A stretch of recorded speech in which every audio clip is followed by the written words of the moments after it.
اما بعد فاعوذ باللہ من الشیطان الرجیم بسم اللہ الرحمن الرحیم۔ ہم جب مطالبہ کریں گے تو ہم تو آپ کو آخری اونچی منزل دکھائیں گے۔ نصب العین کیا ہے، کہاں پہنچنا ہے۔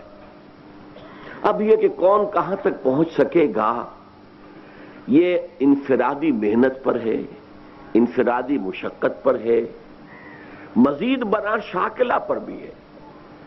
شاکلہ جو ہے انسان کا، وہ جن والدین سے جینز لے کر دنیا میں آیا ہے، وہ جس ماحول میں پلا بڑھا ہے، اس سے ایک شاکلہ بن جاتا ہے، جسے کہ ہمارے مصری لوگ کہتے ہیں پاٹن، کہ کسی لوہا ڈھالنا ہے کسی خاص شکل میں تو پہلے لکڑی کا اس کا سانچہ بنا دیا جاتا ہے تاکہ لوہے کو پگھلا کر اس میں ڈالا جائے، وہ پاٹن ہوتا ہے۔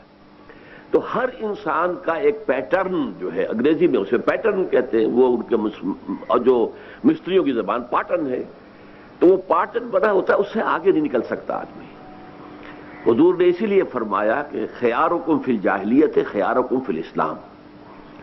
الناس کالمعادن، انسان جو ہے وہ معدنیات کے مانند ہے۔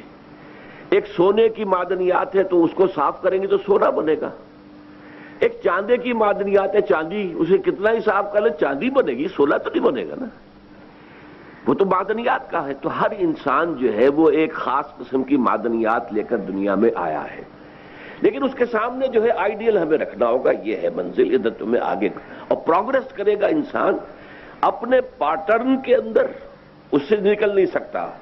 nobody can outgrow his skin انگریزی میں کہتے ہیں۔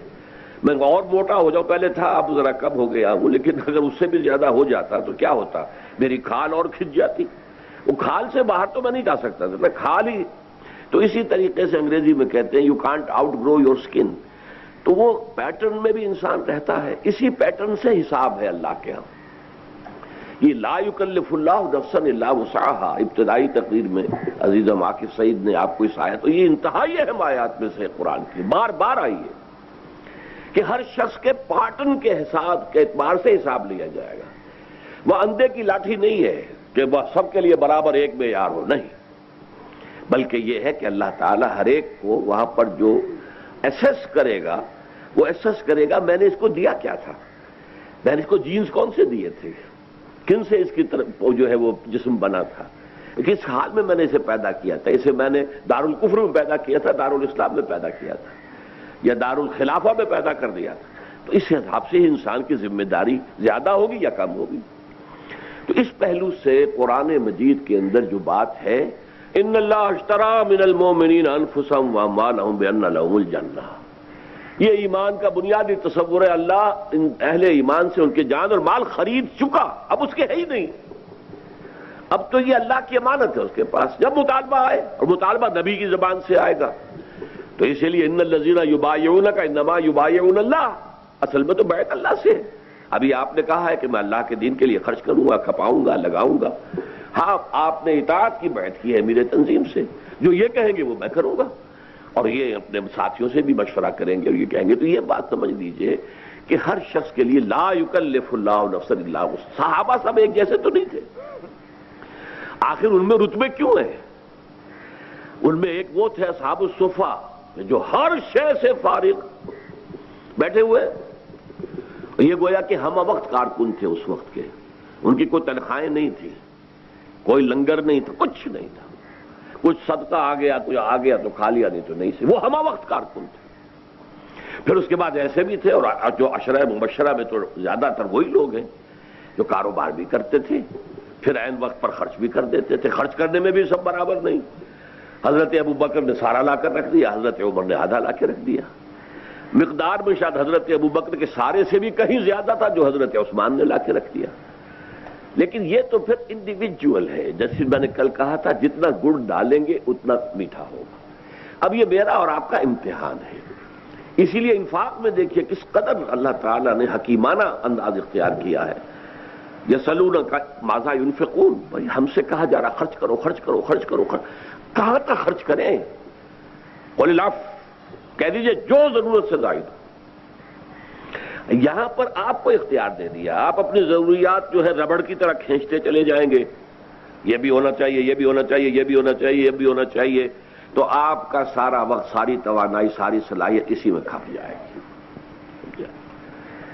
جو بہت خوبصورت شعر ہے عبد القادر بیدل کا رحمت اللہ علیہ، اور یہ بہت پسند تھا کس کو؟ شہنشاہ اورنگزیب کو۔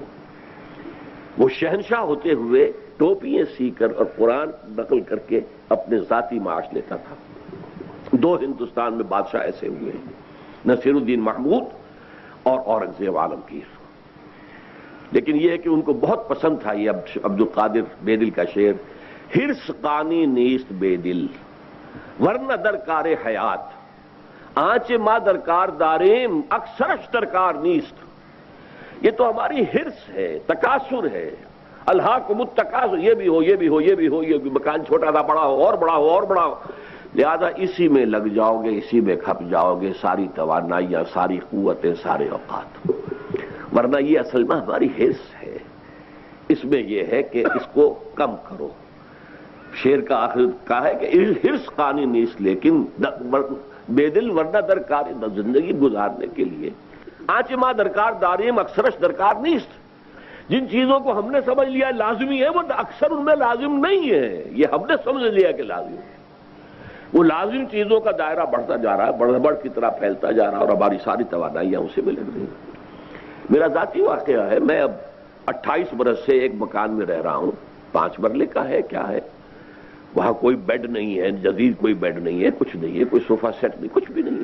تو چلب پلنگ ہے جو سن 55 میں بنوائے تھے میں نے، اسی پر میں سوتا ہوں آج بھی، سن 55 کا بنایا ہوا چارپائی، جس پہ پہلے نیوار لگی ہوتی تھی، اب اس کے اوپر ایک پھٹا رکھ دیا گیا، کمر سیدھی رہے آدمی کی۔ تو ڈاکٹر یقین ہے میرے کلاس فیلو، پہلی جماعت سے کلاس فیلو ہیں، وہ ایک دن کہنے لگے کہ میں نے اپنی بیوی سے کہا تھا، اب ان کی ایریا بھی آتی ہے تو اب ان کے ہاں بڑا سا ڈرائنگ روم ہے، یہ ہے، ہمارے پاس کیا ہے، نیچے بس فرش بچھاؤ، آ کے بیٹھ جائے۔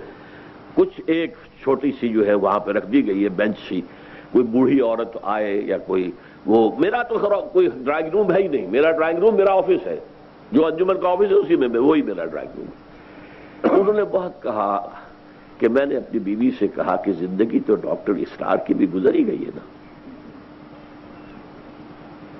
گزر ہی جاتی ہے زندگی۔ جھوپڑیوں میں، میں تو پھر بھی کم سے کم ایک پکے مکان میں رہتا ہوں، جھوپڑیوں میں بھی تو زندگی گزرتی ہے۔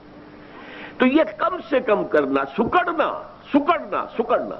البتہ میں کسی کے اوپر بھی کوئی انفرادی حکم کبھی نہیں لگاؤں گا، یہ آپ کی اپنی ہمت ہے، آگے سے آگے بڑھیں، فاستبقوا الخیرات، نیکیوں میں آگے سے آگے نکلے۔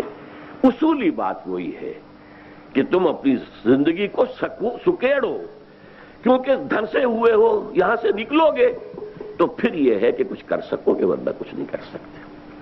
بس اس بات کی مجھے، ورنہ کوئی شخص بھی اسے اپنے اوپر ذاتی ہٹ نہ سمجھے۔ بہرحال ہر طرح کے ساتھی تھے، ایسے بھی تھے، حضرت عمر، انہوں نے ایک اپنے صحابی ساتھی کے ساتھ طے کر لیا تھا، ایک دن دکان پر میں بیٹھوں گا، تم حضور کی صحبت میں گزار لینا، دوسرے دن تم بیٹھنا، میں جا کے حضور کی صحبت۔ اب ایک تو ہے اصحاب صفہ، ہمہ وقت بیٹھے ہیں، انہوں نے آدھا کر لیا۔ کچھ لوگ کاروبار کرتے تھے، پیسے جمع بھی کرتے تھے، حضرت عثمان کے پاس اگر نہ جمع ہوتا تو اتنا کچھ کیسے لا کے دے دیتے، لیکن نیت یہ تھی کہ جب وقت آئے گا سب حاضر کر دیں۔ تو یہ مختلف مزاج ہے، مختلف طبائیں ہیں، میں نے مختلف طریقوں پر اس کو پہلے بھی بیان کیا ہے۔ ہندی فلسفے کے اندر، ہندو فلسفے میں اللہ تک رسائی کے 3 طریقے بتائے گئے ہیں۔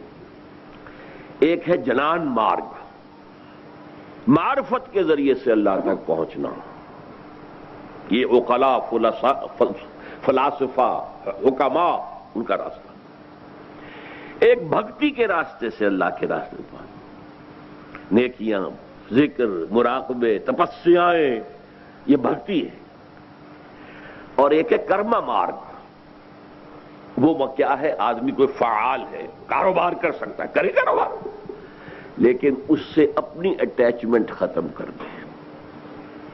یہ ڈیٹیچمنٹ جو ہے یہ اس کرما مارگ کی شرط اول ہے ان کے ہاں فلسفے میں، کہ کوئی نفع ہو رہا ہو تو خوشی ہو رہی ہے، کوئی نقصان ہو رہا ہے تو دل جو ہے بیٹھ رہا، نہیں، یہ نہیں ہونا چاہیے۔ اور تم یہ سمجھو کہ جو کچھ کما رہا ہوں اللہ کے لیے کما رہا ہوں، جب وقت آئے گا پیش کر دوں گا، تو کوئی حرج نہیں ہے۔ کوئی شخص کاروبار کر رہا ہے، اس میں اللہ نے اسی کی صلاحیت رکھی ہے، وہ جنان مارگ کی طرف نہیں جا سکتا، بھکتی مارگ سے بھی اس کی وہ جو ہے فارسی کا بھی بڑا پیارا شعر ہے، صنما رہے قلندر سزدر بمن نمائی کہ دراز و دور دیدم رہو رسم پارسائی. یہ پارسائی جو ہے نیکی ہے، یہ کرو اور وہ کرو، اور جس کا کافی درس جو ہے آپ کو اذکار اور نوافل کی شکل میں ملا ہے.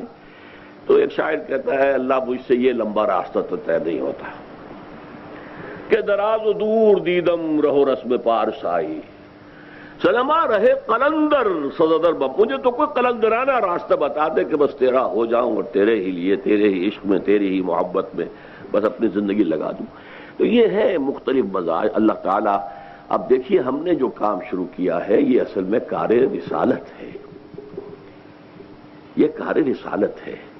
اسی لیے ختم کا لفظ نبوت کے ساتھ آیا ہے، رسالت کے ساتھ نہیں آیا. نبوت محمد کے انتقال کے ساتھ ختم ہو گئی، دروازہ بند صلی اللہ علیہ وسلم. رسالت تو جاری ہے، آج بھی رسالت محمدی کا سلسلہ جاری ہے، صرف بائی پروکسی ہے. پہلے حضور خود کر رہے تھے، آج حضور کے امتی جو بھی، اور یہ حضور نے خبر دی ہے میری امت میں ایک گروہ ہمیشہ ضرور قائم رہے گا کہ جو اس کام کو کرتا رہے گا. اسی لیے جو حدیث میں آتا ہے بلغوا عنی ولو آیا، عنی آن مائی بہاف، جو بھی تم تبلیغ کرتے ہو قرآن کی وہ آن مائی بہاف ہے، یہ میری تبلیغ ہو رہی ہے تمہارے ذریعے سے. تو اس اعتبار سے یہ کار رسالت ہے جس کے لیے ہم جمع ہوئے ہیں. اس کے لیے منہاج رسالت ہے کہ جو ہم نے اختیار کیا ہے. اللہ تعالیٰ آپ سب کو بھی توفیق دے، مجھے بھی جب تک زندہ رکھے ابھی توفیق دی.